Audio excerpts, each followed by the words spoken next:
एक मुलाकात ऐसी शख्सियतों के साथ जिन्होंने दिया है अपने जीवन को एक नया मुकाम। रूबरू कराएंगे ऐसी कुछ हस्तियों के साथ एक खास शख्सियत के साथ मुलाकात जयदेव पटेल के साथ नंबर 1 इंडिया न्यूज। नमस्कार व्यूअर्स, मैं जयदेव पटेल और आप देख रहे हैं नंबर 1 इंडिया न्यूज। आपका एक बार फिर स्वागत है एक खास शख्सियत के साथ मुलाकात प्रोग्राम में। आज हम बात करेंगे लोकसभा चुनाव के 4 जून को नतीजे आने वाले हैं। इसको लेकर जो एग्जिट पोल सामने आ रहे हैं, क्या इस बार एनडीए 400 पार या फिर ये कहें कि इस बार पलट जाएगी सरकार। और इसी के साथ साथ तमाम विपक्षी दल जो आरोप प्रत्यारोप लगा रहे हैं एग्जिट पोल्स को लेकर के, कहीं न कहीं दावे किए जा रहे हैं कि ये जो एग्जिट पोल्स आए हैं वो कहीं न कहीं अमित शाह और नरेंद्र मोदी की तरफ से एक कहीं न कहीं एक मैनेजेबल सारी चीजें की गई है। इन्हीं तमाम मुद्दों पर बात करने के लिए हमारे साथ खास हमारा है चुनाव विश्लेषक अजीत शुक्ला। अजीत शुक्ला जी, आपका बहुत बहुत स्वागत है आज हमारे प्रोग्राम में। अजीत शुक्ला जी, आपसे मेरा पहला सवाल है कि 4 जून को नतीजे का इंतजार है, एग्जिट पोल सभी के सामने आ चुके हैं। ऐसे में क्या लगता है 4 जून को एनडीए 400 पार या फिर पलट जाएगी सरकार? देखिए, जितने भी जो एग्जिट पोल आए हैं वो एक ही ओर इशारा कर रहे हैं कि एनडीए की सरकार बन रही। 1-2-3 लोग बता रहे हैं कि वो 400 के पार भी जा सकती है, एक रेंज दे रहे हैं। लेकिन डायरेक्शनली जो है वो सारे ओपिनियन पोल जो है, वो सारे पॉलिटिशियंस हैं, जो सेफोलॉजिस्ट हैं, वो एक ही ओर इशारा कर रहे हैं कि एनडीए की सरकार बन रही है। तो ये तो तय है कि एनडीए की सरकार बन रही है, क्योंकि अब पुराने जमाने में कई दफा जो है वो एग्जिट पोल गलत भी हुए थे, लेकिन अब सब लोगों के पास टेक्नोलॉजी भी है और धीरे धीरे उसका बेहतर हो रहा है वो टेक्नोलॉजी। तो ये चूक सभी के सभी से नहीं हो सकती है, कोई चूक हो जाए या कुछ हो जाए। तो डायरेक्शनली सारे पोल और स्टेक लगा हुआ है उन लोगों का, तो वो कभी भी ये नहीं चाहेंगे कि मैं गलत साबित हूँ। हो सकता है कि अगर ये तो अलग डायरेक्शन में जाते हैं, और ऐसे भी हम लोग अमूमन पिछले 20-22 वर्षों से देख रहे हैं कि जब ओपिनियन पोल अगर गलत होते हैं या एग्जिट पोल गलत होते हैं तो उसमें डायरेक्शनली जो है 1-2 ओपिनियन पोल कुछ दूसरा दिखा देते हैं। तो 2-3 लोगों का गलत हो जाता है, लेकिन 1-2 लोगों का सही हो जाता है। लेकिन यहाँ पे किसी को डाउट नहीं है, इवन जो बड़े बड़े राजनीतिक विश्लेषक हैं वो भी इस बात को पुरजोर तरीके से जो है वो साबित कर रहे हैं अपने वक्तव्यों से कि एनडीए की सरकार आ रही है। जो तमाम जर्नलिस्ट हैं जो अलग अलग जगहों पे गए, उन लोगों ने भी इस चीज को पुख्ता किया है। तो इसमें कोई इफर्ट नहीं है कि एनडीए की सरकार बन रही है। लेकिन हाँ, 400 पार किया तो कुछ लोगों ने 400 कम दिया है और कुछ लोगों ने जो है 400 से ऊपर ले गए उस सीट को। तो कहीं पर किसी से हो सकता है कि सीटों का हेरा फेरी हो जाए, लेकिन ऐसा नहीं होने वाला है कि एनडीए की सरकार नहीं आ रही है। एनडीए की सरकार आ रही है, ये 100% सही है। मैं भी इस पे विश्वास करता हूँ। मैं थोड़ा कंजर्वेटिव हूँ, इसलिए मैं ऐसा मानता हूँ कि अगर 400 पार को नहीं मान रहा हूँ, मैं मान रहा हूँ कि 355 से 365 के बीच में रहेगी जी। लेकिन वो भी सब चीजों को छू रहा है जी। अजीत शुक्ला जी, एनडीए और इंडिया गठबंधन में कौन कितना आगे और किसका पेस कहाँ फंस गया, ऐसा आपको लगता है? देखिए, किसी भी जगह पे इंडिया जो है वो आगे नहीं है, एनडीए ही आगे है। अब लेके सीटों के हेराफेरी हो सकते हैं। जैसे कर्नाटका में पॉलिटिक्स ज्यादातर बता रहे हैं कि कुछ कम सीटें मिलेंगे, हो सकता है कि कुछ ज्यादा सीटें मिल जाए। वहां पर थोड़ी सी एक बहुत आंशिक संभावनाएं दिखती हैं। दूसरा है कि जो महाराष्ट्र है वहां पर भी उलटफेर होने या हेराफेरी होने की संभावनाएं हैं, क्योंकि वहां के कई जगहों जो अलग अलग जो पॉलिटिक्स ने या अलग अलग एजेंसियों ने जो सर्वे दिया है उसमें कुछ थोड़ा बहुत जो है डिफरेंसेज है।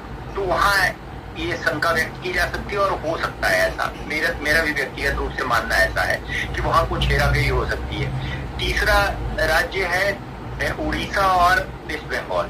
सब लोगों का डायरेक्शन एक ही तरफ है कि भाई एनडीए को ज्यादा सीटें आएंगी, लेकिन सीटें कुछ कम हो सकती हैं, कुछ ज्यादा हो सकती है। बस यही अंतर है और कोई विशेष अंतर नहीं है। और थोड़ा बहुत तो गलत हुए हैं सब जगह, कई बार तो थोड़े बहुत किसी राज्य में ऊपर नीचे हो सकता है, और कहीं पेंच नहीं फंसी हुई है एनडीए के लिए, कहीं पे भी पेंच नहीं फंसी हुई है, क्योंकि एक तीसरा फैक्टर वर्क कर रहा था नरेंद्र मोदी के अगेंस्ट पे कि उसका अल्टरनेटिव क्या है, और अल्टरनेटिव कोई था ही नहीं। ग्राउंड पर।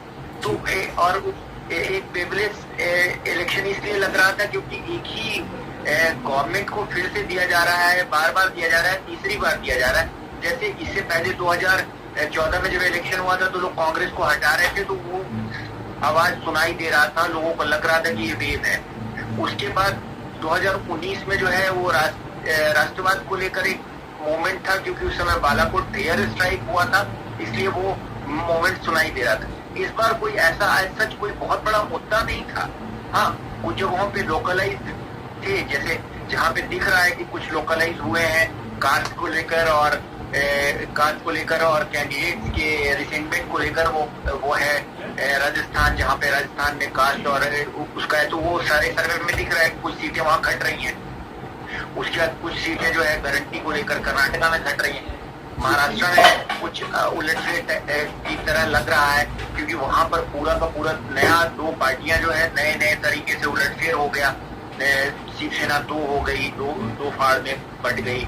अब वहां पे ये है कि भाई असली शिवसेना कौन है, दोनों प्रोक्लेम कर रहे हैं कि असली। और वैसे ही एनसीपी दो फाड़ में हो गई।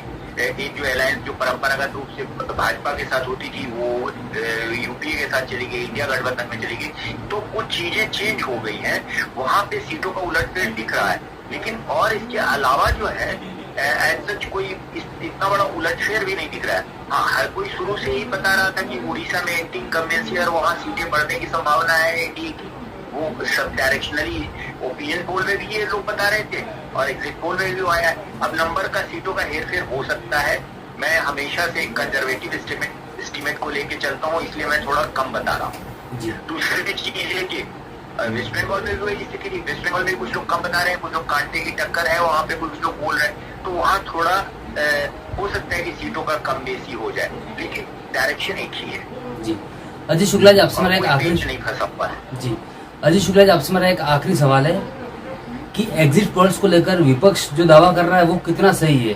विपक्ष का ये दावा है कि एग्जिट पोल्स जो आए हैं वो कहीं न कहीं नरेंद्र मोदी और अमित शाह के द्वारा मैनेज किया गया है और कहीं न कहीं ये मोदी का एक सरकारी एग्जिट पोल है। देखिए, मैं ऐसा नहीं मानता हूँ। मैं एक सिरे से इस चीज को खारिज करता हूँ, क्योंकि उनके ही खेमे में रहने वाले, पाले में रहने वाले जो चुनाव विश्लेषक हैं या पूर्व में बहुत बड़े चुनाव विश्लेषक रहे हैं, योगेंद्र यादव जी, वो खुद भी बताते रहे हैं कि एनडीए की सरकार आ रही है या सीटें बहुत ज्यादा घट रही हैं, बढ़ रही हैं। उनका खुद का स्टेटमेंट है। तो कोई एक भी तो डिफरेंसेज आता, कोई ऐसा होता जो इस चीज का अपोज करता और बताता कि भाई ये चीजें गलत है। तो मैं इस चीज को एक सिरे से खारिज कर रहा हूँ। मुझे नहीं लग रहा है, क्योंकि हर पॉलिटिक्स हो सकता है चूक हो, गलती हो सकती है, सीटों में हेराफेरी हो सकती है, लेकिन एक सिरे से सारे के सारे डायरेक्शन गलत हो जाएंगे, मैं ऐसा नहीं मानता हूँ। ये जो है ये बिल्कुल ही निराधार जो है आरोप है और इसको मैं नहीं मानता हूँ, क्योंकि डायरेक्शनली अगर थोड़े एक दो भी बताते अगर तो उस पे गंभीरता से लिया जा सकता था, लेकिन कोई नहीं बता रहा है। दूसरा चीज, अगर उनका सोशल मीडिया में बहुत ज्यादा ट्रैक्शन है तो सोशल मीडिया में ही कोई ऐसे पॉलिटिशियन होते जो कि पूरे डेटा के साथ बता देते कि भाई कहाँ से आ रहे हैं और कैसे आ रहे हैं, जो सीटें आ रहे हैं अगर इंडिया गठबंधन को मिल रहे हैं तो वो कैसे मिल रही है। हाँ, सीटों का हेराफेरी मैं इसको आज भी इस बात पे हूँ कि सीटें कम बेसी हो सकती है, लेकिन ये मैं एक सिरे से खारिज कर रहा हूँ कि एनडीए को बहुमत नहीं मिल रही है, एनडीए को बहुमत मिल रही है, ये 100% करेक्ट है। जी अजय शुक्ला जी, आपने हमारे समय निकाला, उसके लिए आपका बहुत बहुत धन्यवाद।